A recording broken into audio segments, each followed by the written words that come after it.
My name is Kin Lian. I want to talk on the topic, make healthcare affordable. Now, healthcare is expensive in Singapore. It is one of the three main concerns of Singaporeans. We know it costs about $50 to see a doctor, a GP.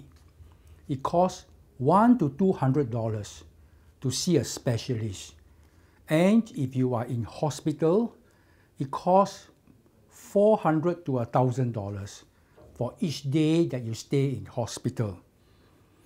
And the cost has been escalating. Patients have found that what they pay for healthcare today is much more than what they pay for the same treatment a few years ago. Now, the inflation in healthcare, in medical charges, in recent years, varied between 5% to 15% a year. Now, this inflation rate in medical charges is higher than the inflation in the cost of living, and certainly higher than the increase in wages. So, people are now finding healthcare to be very expensive. And for some people, healthcare is becoming unaffordable. But actually, people have a choice. They can go for subsidized healthcare provided by the government in government clinics and in restructured hospitals. The problem is the long waiting time in polyclinic, the long queuing time. It can take several hours, half a day, just to see a doctor in the polyclinic. And if you want to go to hospital as a subsidized patient, you might have to wait quite a long time to get a bed. And this applies to those conditions that are considered to be non-urgent. So you may have to wait several months. Furthermore, as a subsidized patient, you are not allowed to choose your doctor. So because of all these factors, some people opt for private medical care, and they pay higher, and they find the charges to be quite expensive. Now, the government introduced MediShield to cover the cost of treatment in a subsidized ward in a restructured hospital. Under this scheme, the patient has to pay the first $1,000 to $1,500 as a deductible, and 10% of the excess as co-payment, and the balance will be covered under the insurance plan. So this is the MediShield plan, and it applies only for B2 and C class wards. Now, insurance companies are allowed to offer the integrated plans as an alternative to MediShield Life. And these integrated plans allow patients to go for higher class wards and to go for private hospital. They also sell a rider to their integrated plan that will cover the co-payment. And the premium for the integrated plan can come out of MediSave savings, so the insured person don't have to pay cash. Now, these integrated plans are being marketed by insurance agents, and many people have opted for the integrated plans through the marketing of the agents, who then present the positive side why integrated plans are better. But they don't cover adequately the pitfalls, the negative side, and I'd like to share some of them with you. The first is the premium for the integrated plans could be several times of the basic MediShield Life. So you are paying a much higher premium, 2-3 times, and this might be affordable for people at younger age, but as you grow older, the premium can be very high. It can amount to more than $1,000, maybe $2,000 or $3,000 a year. And many people don't realize that the cost can be extremely high for an integrated plan. The second factor is the integrated plan exclude pre-existing condition and also subject to health declaration. Now, what does this mean? Now, some patients have bought integrated plan and have gone to private hospitals thinking they are covered, and they incur a very large bill, and some of the bills are several $100,000. Now, when they submit the claim to the insurance company under the integrated plan, they are told that the claim is rejected. Why? Or because it falls under the exclusion, or because they didn't declare past condition when they apply for the integrated plan. And these claims, large claims, are rejected, and the patient have to pay for the bill, and it could amount to several tens or hundreds of thousands of dollars. They have to pay for it out of cash. Now, there's another problem with the integrated plans. The claims paid by the insurance company have been escalating at a very high rate. That means the insurance companies are paying a lot of claims, and they said they have to increase the premium rate because the premiums are not enough to cover the claims. And the increase in premium rates would be very high. And they blame the patient for overconsumption. They call it buffet syndrome. They say because the patients are not don't have to pay the hospital bill, they will consume the health services more than necessary. So it's called overconsumption, and the Minister for Health has said that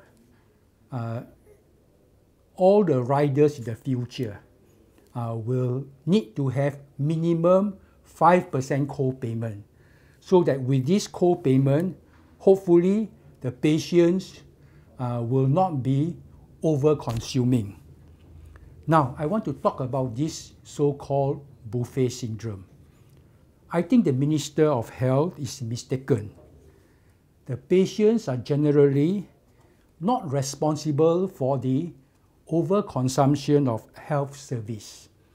In most cases, the patients rely on the advice of the doctor on what needs to be done, what kind of tests, and what kind of medical treatment.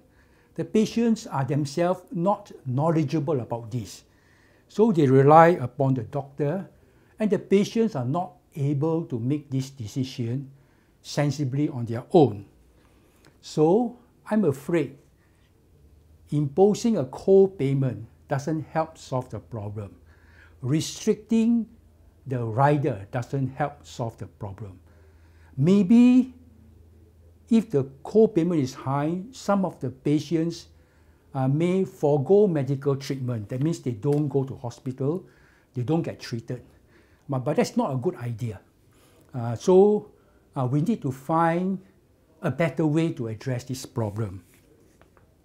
And I think the better way is for the Ministry of Health, to focus on the right people. If you think that there is overconsumption, look at the hospitals and the doctors, are they the party that is over-servicing? Are they doing more tests than is necessary? Are they doing more procedures than is necessary? I believe it is the over-servicing that is the source of the problem. And perhaps it's also overcharging.